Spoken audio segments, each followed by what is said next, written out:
আচ্ছা, তোমরা কি করলা দিয়ে ডাল খেয়েছো? এটা কি তোমরা পছন্দ করো?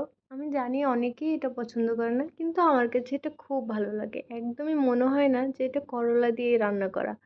তো যাই হোক, প্রথমে কড়াইতে তেল দিয়ে পেঁয়াজ রসুন ভালোভাবে ভেজে তার মধ্যে ধুয়ে রাখা মসুর ডাল দিয়ে সেটাকে ভালোভাবে ভেজে পরিমাণ মতো পানি দিয়ে নিতে হবে। তারপরে এর মধ্যে স্বাদ মতো লবণ, হলুদের গুঁড়ো, কাঁচা পেঁয়াজ রসুন কাটা আর কাঁচামরিচ কাটা দিয়ে এটাকে ভালোভাবে নেড়ে ব্যাস রেখে দিবে যতক্ষণ না পর্যন্ত এটা ফুটে। আর কিছুই করতে হবে না। ডালটা ভালোভাবে যখন ফুটে আসবে তখন এর মধ্যে দিয়ে দিতে হবে কেটে ধুয়ে রাখা করলা।